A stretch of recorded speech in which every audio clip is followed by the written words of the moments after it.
greenhouse is connected to a storeroom, but I do it with the help of my family. They kind of run the show. Which one spilled the detergent just before you The came? littlest one. I heard it crash, and I said, "What was that?" I don't know. He said the blue stuff, and I was like, "The blue stuff in the cupboard on the bottom shelf? How did you break it? It's spilled everywhere." So they make it a lot of fun. Last year we went to Chicago to a plant show, and they enjoyed it for a good 20 minutes, and then it was a long 3 hours.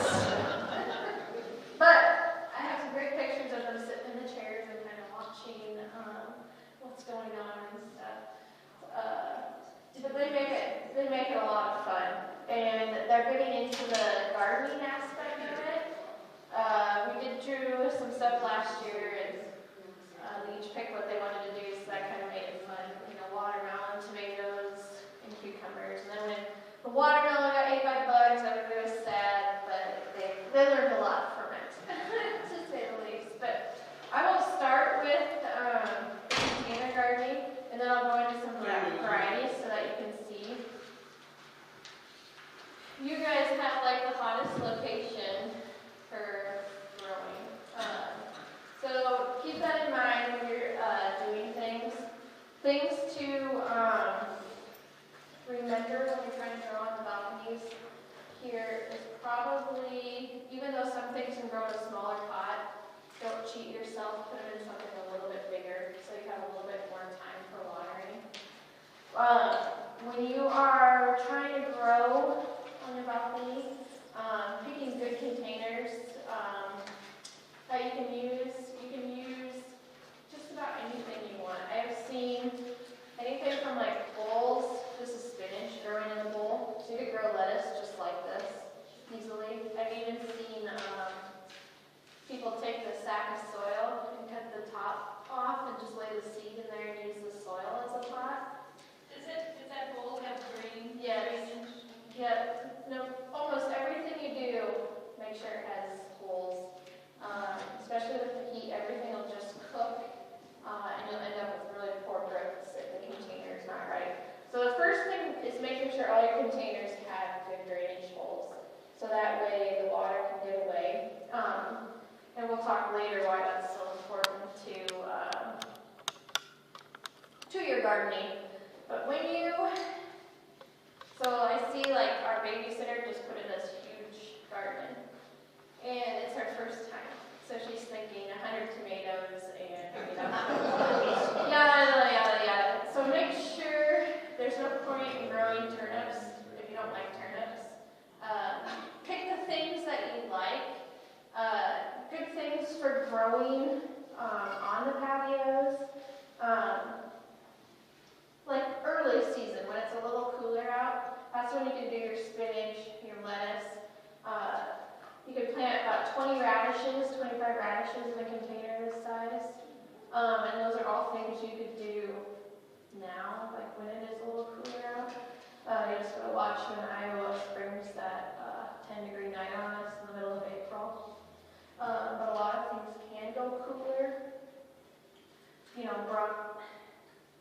I haven't ever done broccoli in the pot, so it's probably not one to waste your time on, because you also want to get your longevity out of them. But like lettuce and spinach, even radishes, you can grow again later in the year when it cools off a bit. So you can do different sets of crops, but pick the things you like, narrow it down, and then go from there. Like if you know you want a tomato, then you can figure out, what pots you have and what you need for growing those. But once you pick, so if you decide you want to grow like tomatoes, it's important on any of your container gardening that you're doing that you get a good potting soil. Don't go get the cheapest topsoil bag that you can find. Because you want to start out with a good pot that has good drainage, and you want to start out with good soil. There's lots of recipes, so you can make your own soil. It gets a little hard to find everything, so buying a good potting mix will get you further ahead. May seem a little pricier, but I promise when you start buying individual ingredients, all of a sudden you have 2 cubic foot of moss, and you got 8 quarts of vermiculite, and you end up with a storage pile, and you'll need a garden shed.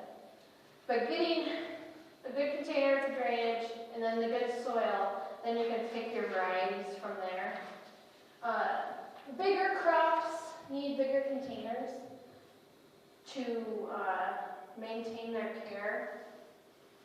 So when you decide on your crops, after you get the good potting mix and get everything planted, because you water it more often because of the heat, it's a container, it's not in the ground, you gotta concentrate on feeding, and there's a few different ways to feed.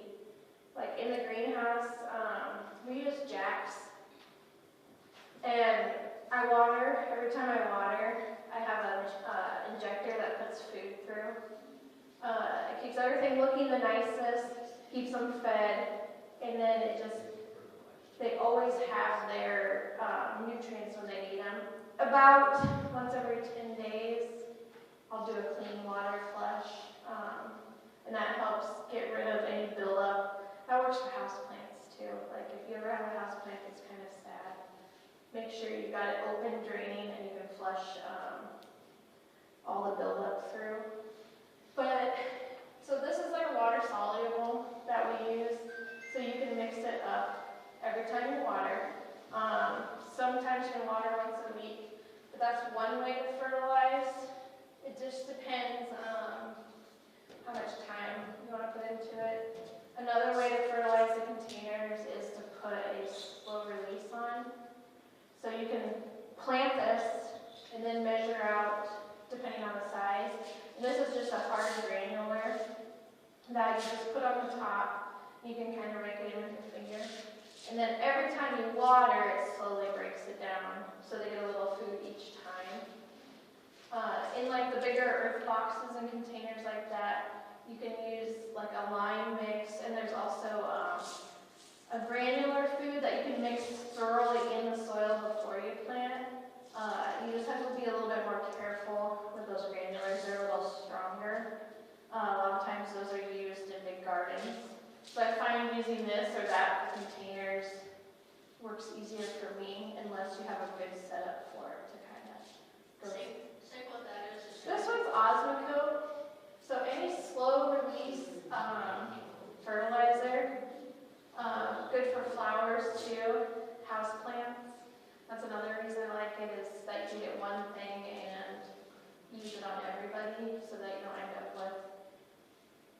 My mom growing up had lots of garden stuff, and like a year ago we cleaned the shelf and it was like Earl May fertilizer from 40 years ago, and it was like too much different, rose fertilizer, tomato food, petunia food, it was like, so when you can find a few things that work for all of your stuff, it's just easier and more efficient to go through those.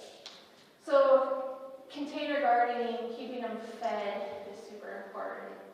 One of the next things to concentrate on is figuring out your watering, which is harder here with the way the sun is beating down. If you let a plant continuously get so dry, it'll drop its flowers, it'll drop its leaves, the fruit will fall off with just a bump. And that's the whole point, is getting that crop out of it. So you kind of figure it out. And I do like, a $5-10 moisture meter does go a long ways on knowing where you're at if you can't tell. By, sticking your finger in, a lot of baskets and stuff I'll take and just kind of flick them, and I'll know how much, you want them to have a good weight. But the next thing too, and I'm not sure if are your decks solid or are they boards? Slatted. They're slatted. Because the next thing is you never really want to be sitting in water. So I suppose you have to have saucers under everything. So kind of pay attention that if the plant is always sitting in water, might need like a turkey baster or something to dump it out once, so it's not continuously soaking wet. If you water it and it's sitting in water and it's gone two, then that's the right amount, the right amount, that's not gonna hurt it. But if you water this and it's sitting in 3 inches of water the next day, gotta kind of monitor backing the water off, because that also causes the fruit and stuff to grow. Tomatoes growing in a pot can be susceptible to, you'll get this beautiful tomato and then it'll have the blossom end rot, and then the tomato's just yuck. And that can happen, so keeping your food evened out and keeping your watering, kind of paying attention. No matter what you plant, like if you get a big pot and plant beans or cucumbers, keeping the water off the leaves will also keep your crop better longer, less disease, no spots, and better production too. I'm not sure, like the water, if it's softened, sometimes it's better to use water that's sat out. If there's anywhere to train the water, it helps too.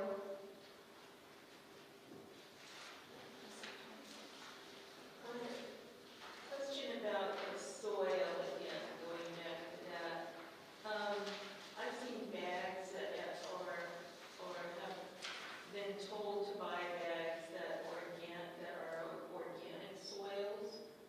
So is that the right term? So they all contain organic matter, and the ones to stay away from, like Miracle-Gro moisture control, is like the ball mix that we use is technically not organic because there is a wetting agent in it. What does that mean?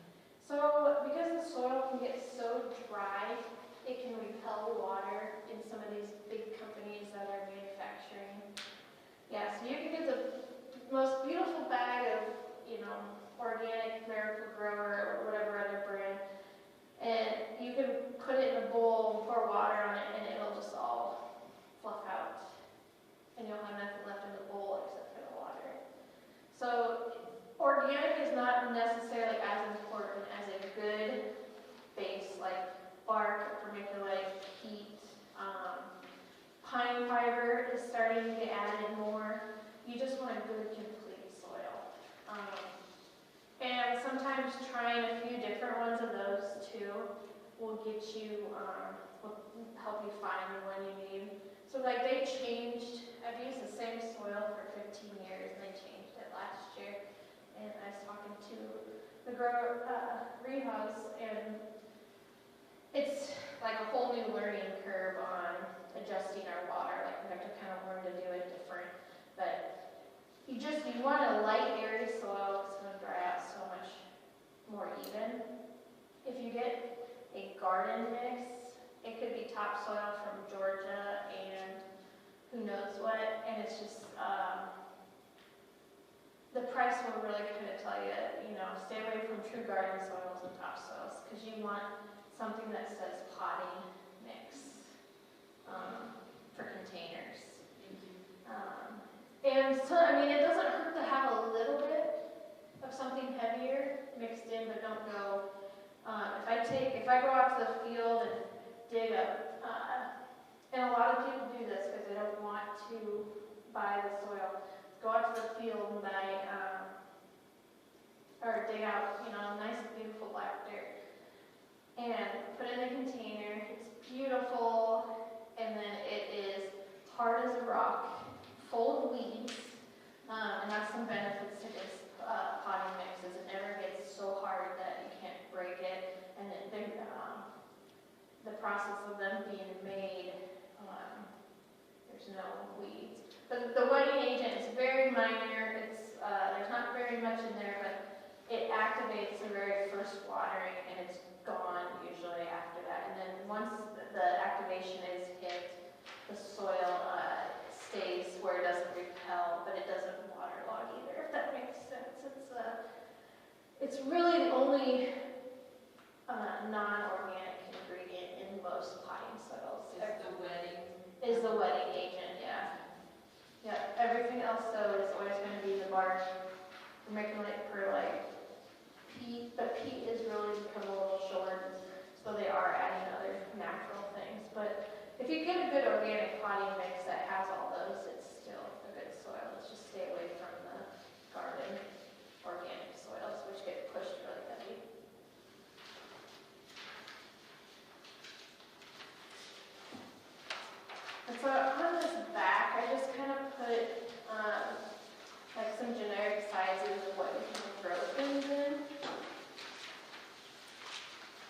And depending on if you use like, you may have a beautiful ceramic pot out there, you know, it works for growing vegetables just as well as flowers too, so you can kind of judge what size you have. But a lot of herbs you can choose to grow out there, and then you can also bring them in. So if you kind of watch what you're planting and know if you want to take it in, certain herbs do better inside. Cilantro is not the greatest pot herb, but basil, parsley, and all of those you can grow real easily on a deck. And they are something too, you know, you can grow the first half of the summer and really cut them back heavy and let them rejuvenate for the last half so that you can bring them in for the winter.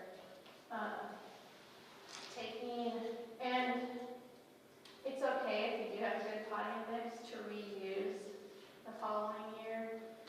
You're feeding it enough that sometimes I'll just take out part of the soil and add new and mix it all up just to get more use out of it. Or I'll take like, if I have a couple big pots, I'll take some from a little pot and put it on the bottom of another pot to use it up. But a lot of cucumbers are super easy to grow. The last couple of years, this is a snacking one. The last couple of years, I've grown little gherkins in a pot, and it's worked out really well. I get my Mrs. Wages mix, and I can mix up a couple jars of dill pickles at a time, and you can eat them that way. It is, you know, if you find you're getting super hot, you know, July, you can also, with a package of seeds, you can start over. Green beans, you can start later in the year too and have them for fall. If it's a little cooler on your locations. It's going to take a little trial and error, seeing how, with the heat and knowing which crops you can try to grow. But beans, a few beans in a bigger pot, like for a regular sized tomato, you'd want to go a little bigger than this. This is just a short, little cherry type, or moderate cherry type, I guess I would say. Certain varieties, you know, cherries are heavy producers, so one in a pot will go a long ways. That's it. Peas, a few of those other short-term ones would be good. You know, Swiss chard is something you can grow and pick it small. You can a lot of things you can pick a little littler, you know, if you're worried about it getting too hot. One thing I have never tried in pots is carrots, but if you know, that's another one that takes a long time too. Seems like the general container gardening is beans, cucumbers, tomatoes, peppers. A big pot, you can put 2 to 3 peppers, and it's okay to mix the kinds. It's not going to affect anything. That's something that's easy to grow in a container. If you keep the water off the leaves, you're usually okay on disease, but checking for insects, it doesn't matter where you are and how you're hiding from them, they could find you. I would guess something to look for, like if you get some leaf color, like curling or anything like that, would be to watch out for like aphids. Tomato worms can find you anywhere. Parsley is, I don't mind parsley because swallowtails, caterpillars are usually, I don't care where you put it, they'll find it. Like, and they're kind of fun to watch, patch around. You know, eggplant would be easy to grow in a container. But starting with like a good container, a good potting mix would be the first things to worry about. Yeah. I think this is a really dumb question. Over on your container sizes on that column. Yes. I get the you know, their capacity in terms of gallons and that kind of thing. Does the inch measurement have to do with their height or with their diameter? Usually width is how we base the inches off the pots. Okay. Because a lot of times they'll call this like a 3 gallon, but I always go by 12 new trees and stuff come, they go by gallons. But then when we do annuals and stuff like this, we go by, inch sizes. So this largest So one. this one right here this one's 12, and this one is a 10. Okay. Yeah. And the shallower one. Yes, that's only about 5.5 inches. So, Yeah, but it's the same. yeah, but the width is 12. Yeah, Oh, okay. yeah. But, But you wouldn't want to plant something in there right, so that you has a deeper root Yes. system. So, like the bowls work really well for like the short, shallow roots, like the lettuce.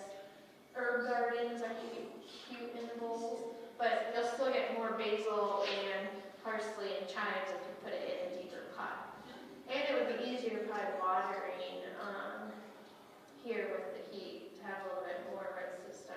But another thing too is if you got like hanging basket hooks, the cucumbers, a lot of things can be grown in that hanging basket too. So that way you can kind of break up your gardening with. Kind of draw your eye around, or if you have a hook and you can use that hanging basket, you can use a 12-inch hanging basket. And that's just as easy to pick off of as bending over for some of these. Yes. You haven't mentioned onions. I used to grow onions and pull them into the little, because I like the little green. With the green ones. Did you leave them in until they were big, or did you wait to eat them? Then I would plant, I plant like a bunch of onions in the spring, then I replant when I pull one out, and no, they usually didn't make it till. I never Until they were big enough. Never got that big. Well, and like a good container for like onions would be window boxes. That long shape would be perfect for window boxes. And onions you could definitely do, and you could snack on them the whole way too. And once you're done snacking on them, then you could plant, something else in there too. Kind of trying to double crop some of the containers, I think would be the best bet of getting the most out of it. I mean, like, you're going to plant peppers and they're going to take forever. They're going to sit there all summer and then you'll get them later. But your lettuce and radishes and stuff like that goes fast, you could do several times. Or you could clean that out and put the onions in and eat it. The onions probably get pretty hot, I guess, flavor-wise, on the west side here. But that's just timing, like you get tomatoes and you get a tomato that's getting ripe. If it's gonna, if you're worried about the heat, you can pick it and let it finish the last 5 days inside and be fine. Keeping that eye out. I don't know, do you have much trouble with birds? Yeah, a lot of birds are I coming. mean, so like if you put a freshly seeded bowl out, the birds could come after the seed in the bowl. It does happen in the greenhouse. Does that happen? Do you have a question? Well, in terms of birds, I've had a couple of house finches that wanted to nest, that did nest, in my Boston ferns. Do you have any suggestions on how to keep them out of there? Anything shiny, I mean, sometimes, somebody told, like, so anything sparkly, shiny, reflective, that you might have already something like tinfoil. Somebody else told me, I've never done it, but like Vaseline or something like that, they don't like the texture, so they'll stay away. Use something sticky. If it's like on the hanger, if they're trying to nestle it down. But sometimes that same set will pick out that spot every time you move it around. Or trying to always kind of spin the baskets too, if you're messing with it enough. But we get them sometimes in the greenhouse in the trees, and they just come back and come back and come back and come back. It's once they've got their spot. But pie pans or anything like that that you might have, or just that twirly tape, like a little, even those like dollar store spinners, you could stick in the fern. And if you can get them to miss a certain window, then they probably won't come back. So it's not like you have to have that spinner in there for the whole year. Or, a decorative garden stake or something like that.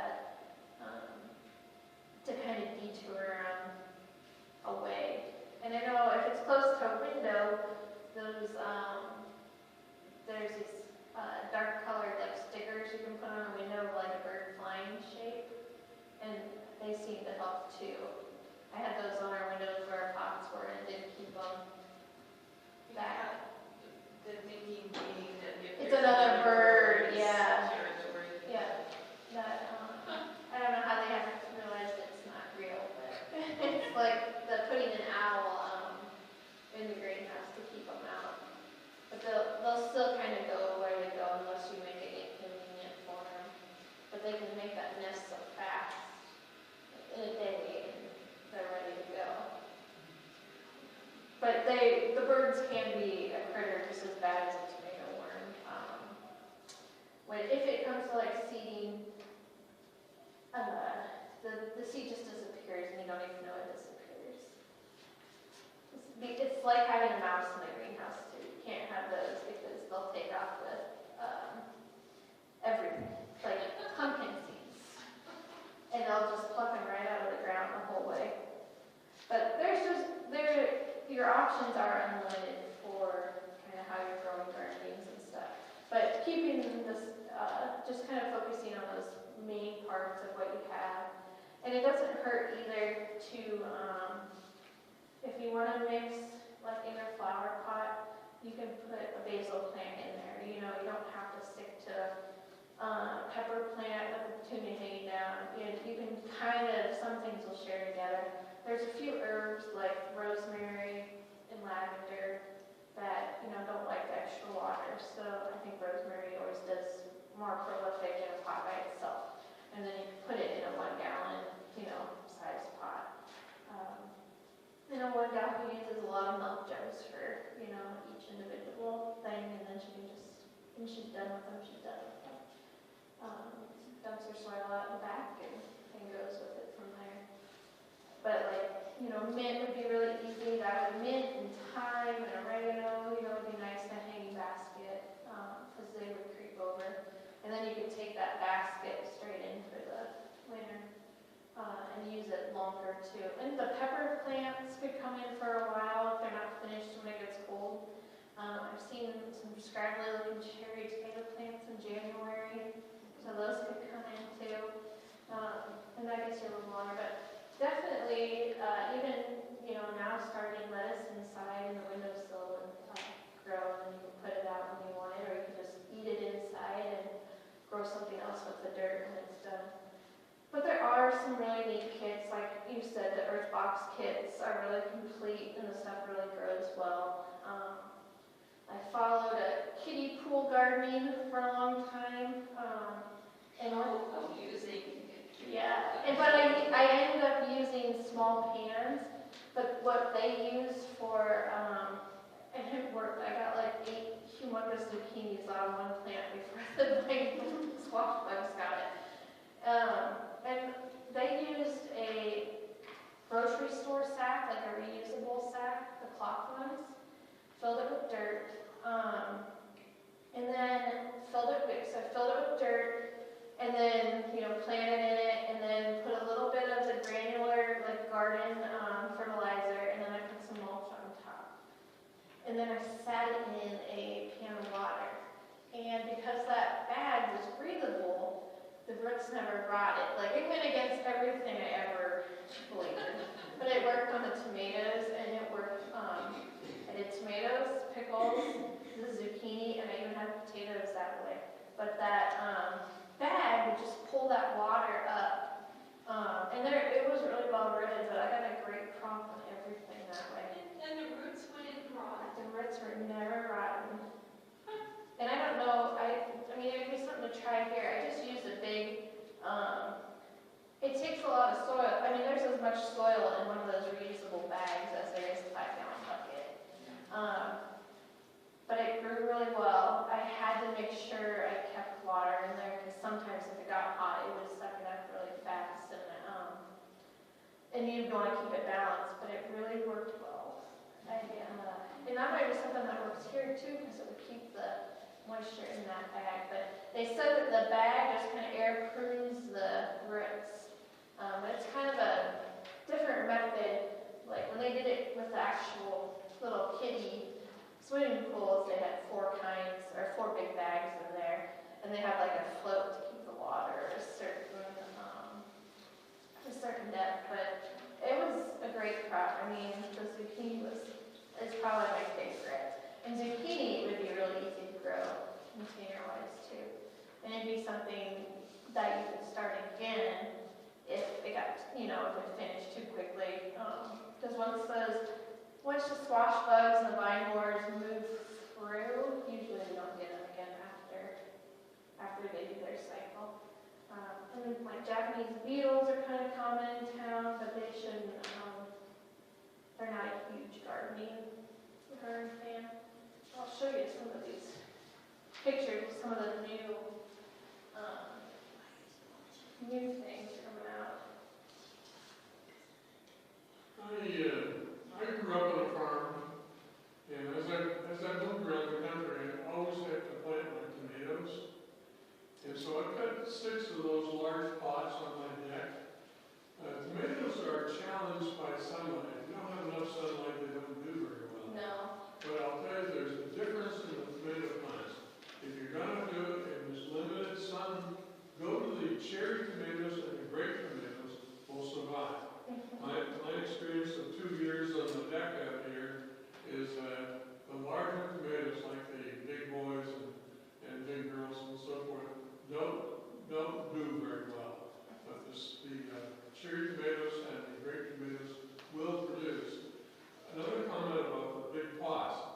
If you live on the 2nd or 3rd floor, it's good for your neighbor down below if you put a tray under it to collect the water. So, and then just one further comment about tomatoes. An old master gardener friend of mine, I was having problems when I lived back east, and he said, take the eggshells and crush your eggshells and get the calcium into the soil, and you will not have stem and rot in your tomatoes. Yes, the end rot, they lack the calcium from the water. So gardens will get the deficiency if we have lots of rain or super dry weather. But calcium is the #1. That's the missing ingredient when your peppers or your tomatoes. So putting a bunch of eggshells in right away, getting like a rot stop or a fertilizer with extra calcium. It takes a little bit to correct it. So if they're bad, I always pull all of them off because if the green ones have it too, and get it treated and let it kind of cycle back in there. But definitely there are better varieties. My success has been I've gotten about 12 or 15 great tomatoes in 2 years. So it's not much of a bumper crop. No. But it was fun, right? Well, I go out every morning, put a little bit of water in the pots to make sure that put my finger in, check the moisture and so forth. And the plants look green and so forth. But then they get very spindly and they don't blossom and they don't produce fruit. And so I've got 6 pots that I'm going to keep trying.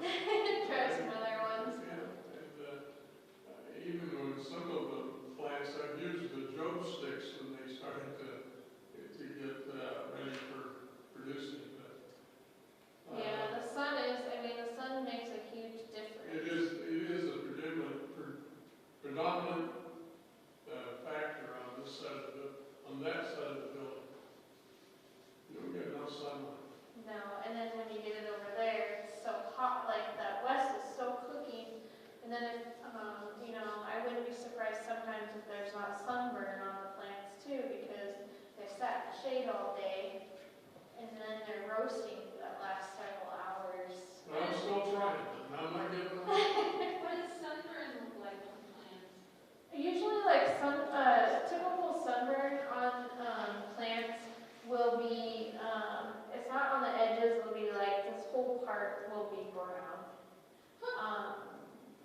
And it happens more often like we were talking about lemon earlier. You just can't take anything from inside and throw it out there if it's not used to it. It's like hardening off. You can plant all the broccoli and cabbage and stuff you want in your big garden, but if it's coming straight out of the greenhouse and it's never been outside a day in its life, it's gonna look like death for several days because it just was never exposed to the elements. It's like humans. Yes, I mean, it's just like, and I will notice, like, a lot of the petunias and stuff, the color in the greenhouse is different than the color they are when they're outside. Just that, even that light intensity change and the temperature difference can make some a lot more vibrant than necessarily inside in the heat. But yeah, don't give up. You just gotta keep trying until you find that right variety. Some of the, early girls and some of those smaller types, I would never plant like a big whopper.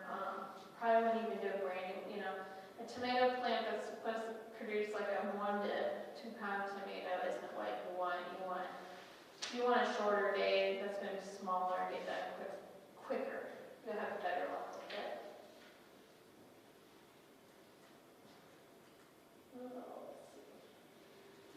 There we go. So we're growing these for the first time. And they are the peppers from heaven, but why we're doing it is because they can go in mini baskets because they're true draping, and it's a snacker type pepper. So it's probably one of those fads. We'll see how it goes, but How big are they? they're gonna be like a 2-inch pepper. So they're just like a salad, dip in the ranch tray kind of thing, for fun. But they put them out in different colors, so it's something too, like, it'd be good for patios to give a little more color, look, fun too.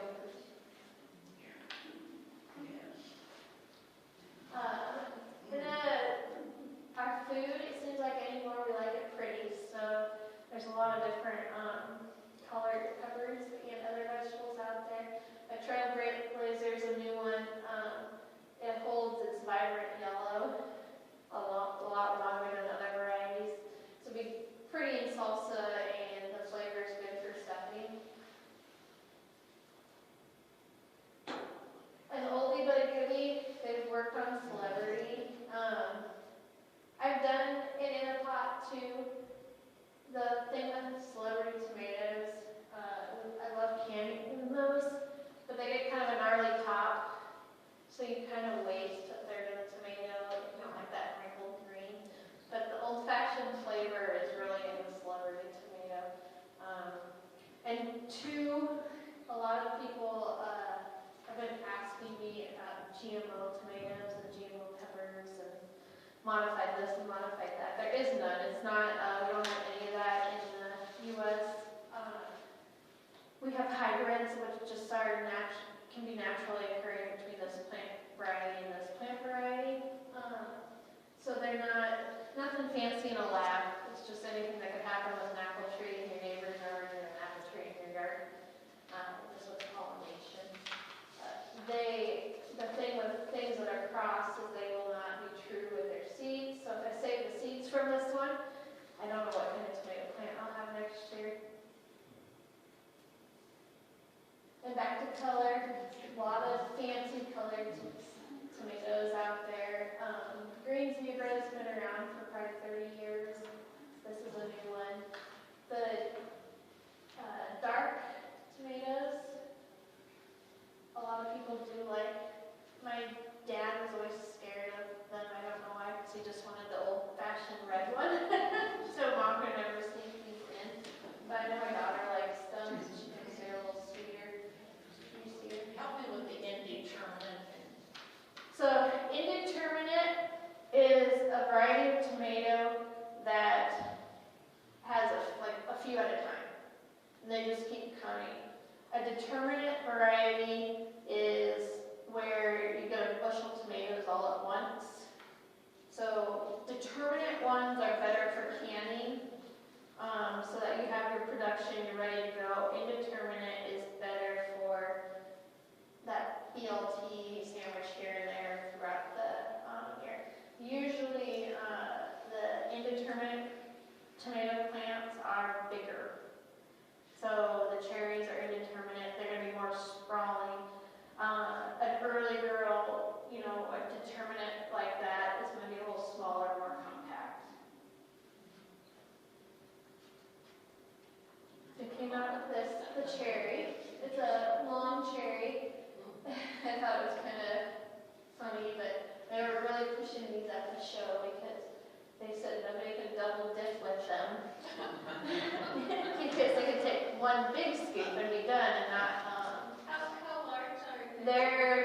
they're two, they're little. Yep. But it's a snacker size. There are so many cherry tomatoes and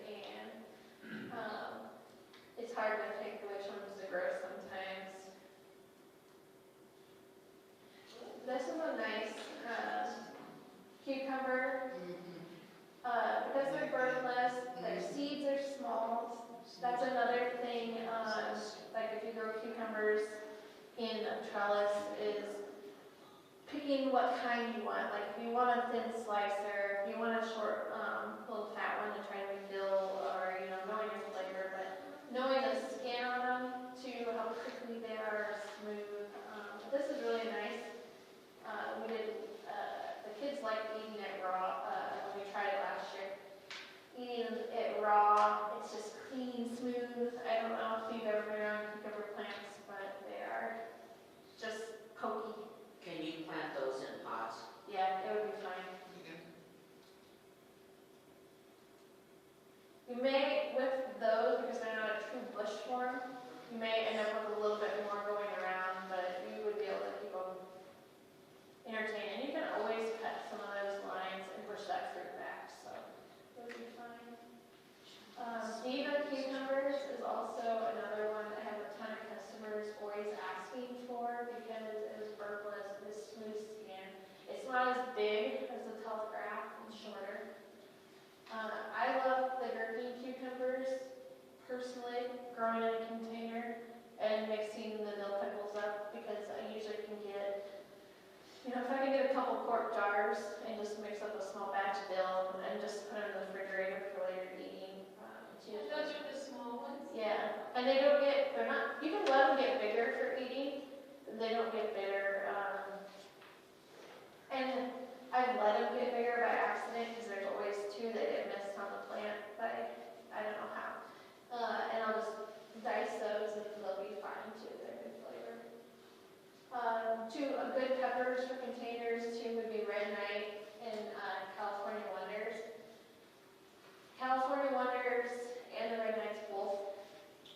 Red pepper, almost every single pepper is green and turns red. When it turns red, it is the sweetest. So when you go looking for, just know that the green ones turn red too. It just takes a little more time for them. Lunchbox mini bell peppers are really popular just because, just that snacking, that 2-inch snacking, quick snack. Ball zucchini is what I grew in my kiddie pools and it worked out great. Chocolate sprinkles, cherry tomato, that's what's pictured. When Mason was 6, she could eat almost 2 Cool Whip containers full of those in a sitting. I don't know, she loves them. They're sweet enough that a 6-year-old, you know, a little kid will eat them. Paste tomatoes, you could grow in a container, but you're never going to get a whole bunch. I have always done better with those in the ground, but like the big mamas and the super sauce, I did do in the kiddie pool gardening, and I got a fairly decent handful at least to eat. And I'll just show you some other ones. That was completely irrelevant, and then I'll let you ask some questions. But I figure you like flowers too, right? But some compact rose, sun patients add a whole lot of color. They would be great for everybody like on the east side of the building because they could take the sun when they got it and then they could handle the shade for the rest of the day and still be full of color. And when they're thirsty, they will tell you big time. So they're kind of easy to manage. This is a new petunia coming out from Proven Winners. It's kind of a nice, it's really bright, kind of with that pink and coral tones. A lot of the super petunias I wouldn't be afraid to put anywhere. They could take, I think, a little less sun, and I think they could take the heat just fine on the hot sides. So Super Tunia is the producer? The Super Tunia is the, Proven Winners is the producer, and Super Tunia is the series. And then it breaks down into the colors. How do you buy a petunia that doesn't get rangy toward the middle part of the summer?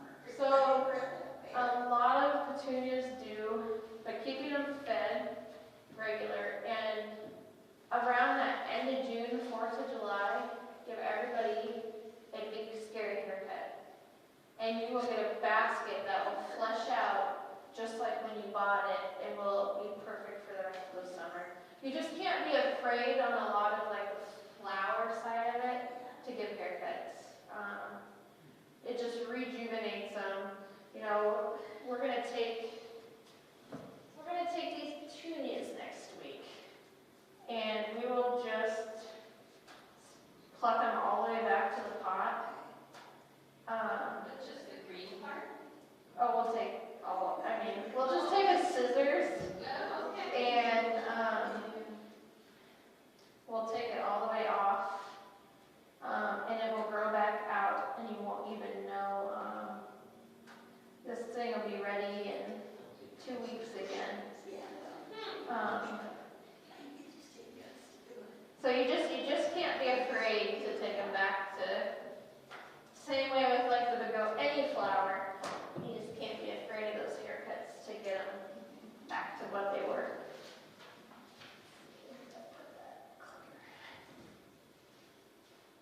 This is another new one. That's a variegated leaf or something different. I would guess that usually with the variegation they're a little weaker, but it's still kind of pretty for something different.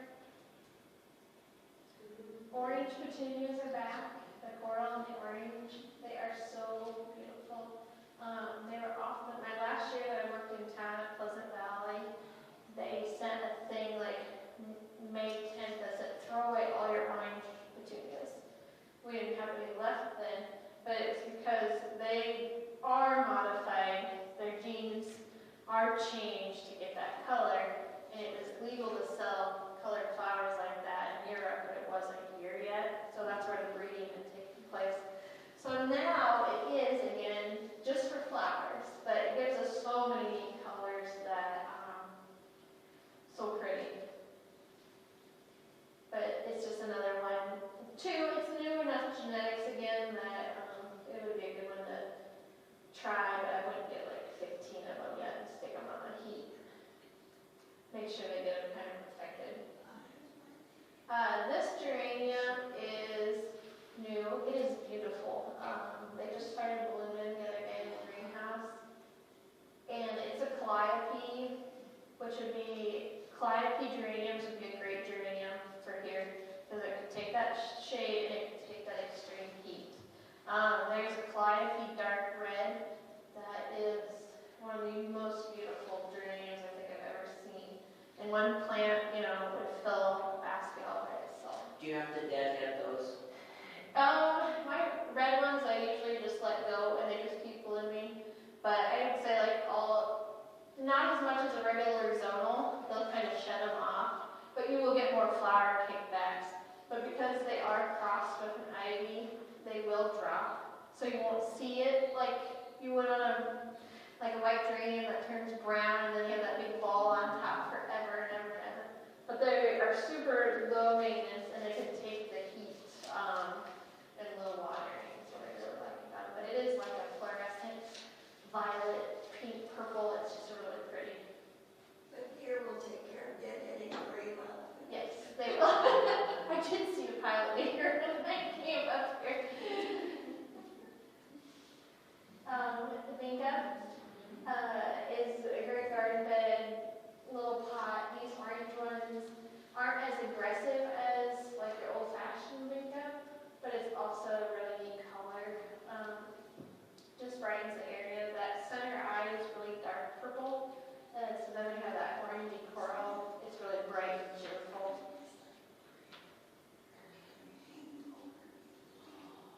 Angelonia is my favorite flower. These are two new ones, but I also will say the solid pinks, the solid purple, the solid white are good flowers to have. They're a little bit taller. They can withstand a lot of abuse for the weather. They can tolerate a lot of different scenarios.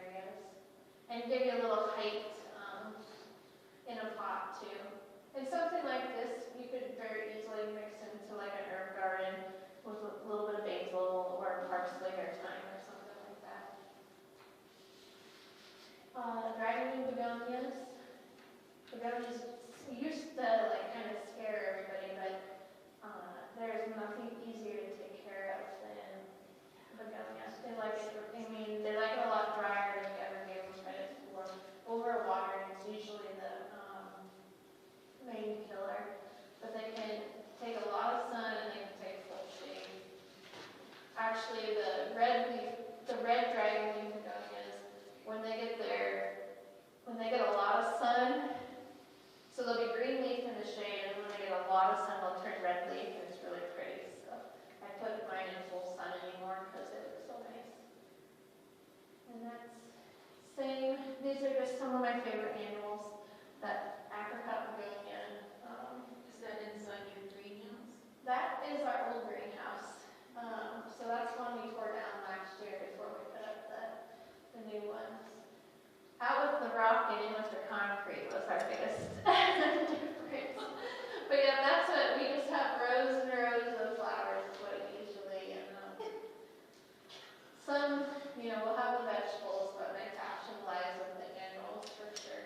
I love those begonias.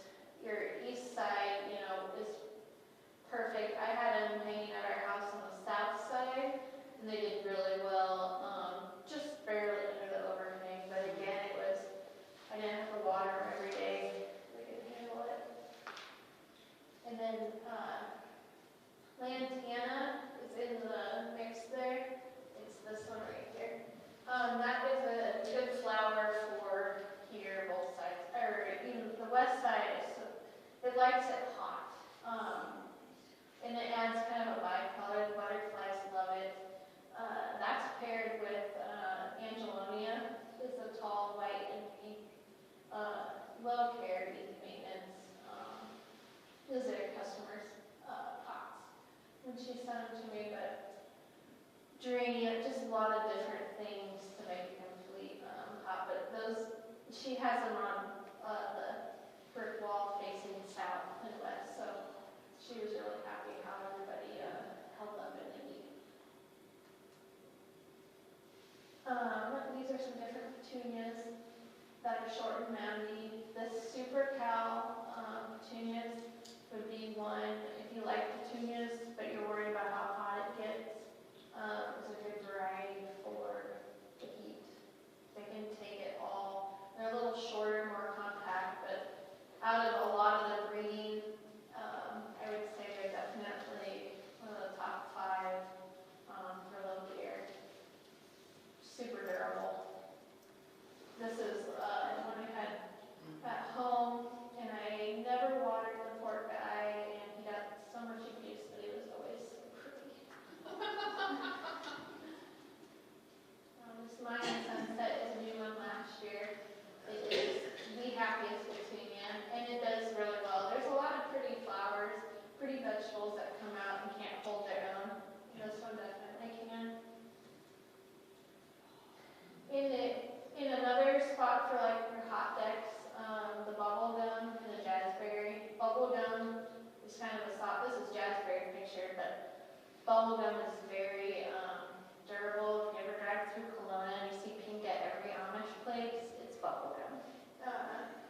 It's just so tough. You can plant it I can plant it right next to the paved road, and it's perfect all year long, so it can really take the heat. And jazzberry they introduced last year, it's looking to be that as well, good about this one. Just this enchanted sky, there's a lot of green coming out with the speckles. That's like the one I deadheaded down there a bit.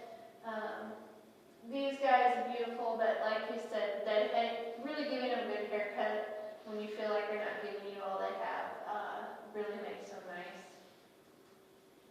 Just some mixed breeding that's come out the last 2 years. It's amazing what they can do. And this is the Calliope Dark Red to give you a vision of the color. It is just so bold. Just super low maintenance. And then, I don't know if I can follow in pictures if people may go. But the cross with the ivy geranium is just, and the leaf on this geranium will be as big as my hand. Like, it's pretty tough. And then this is the pink ivy. It's done really well in hot locations for me. Fireball there, gold. It's one color and that's how it fades. Marigolds would be a good thing, to have a pot in your little mini gardens. They always never worked for me, but they are pretty. And then your zinnias, there are different zinnias, and going by height, you can plant on your decks really easy. You would never want to plant, keeping your deck in size, you don't want a zinnia that gets, 3 foot. You want a compact type, and the zesties stay pretty compact. These profusions are short, good for mixing with, your veggies and stuff for a nice pop of color. Ping pong, this is a fun one, like hot and dry. So it would be a pretty plant in your mixed pots. And then the coleus would just be added foliage to, if you still want to enjoy your deck, it would be fun to, do your veggie pot, do a pot with leaves, do some flowers and kind of mix it up a bit. But those are all good things that you can put on your decks. It's kind of just trial and error. Try something for years, a couple years before you really give it the big out. But I'll stop, so if there's questions. I didn't hit as much on the gardening because it is hard not knowing for sure, what you like and your location. But focusing on the main things should get you something to try at least. Yeah. To go back to the containers, you brought all plastic ones, I'm sure they're not as heavy as the Yes. plastic ones. But is there a difference? Do some plants do better in the ceramic?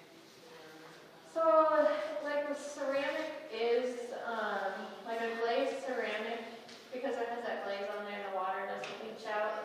But a terracotta pot, the water will leach out faster, so they'll dry out a little faster than plastic. But the main reason I use plastic is because it's lighter weight and easier to store. And it doesn't do anything to the growth or not growth? No. No. And usually a few more drainage holes in the plastic too. Or sometimes, if you have a big ceramic pot, coffee filters or something to block that big hole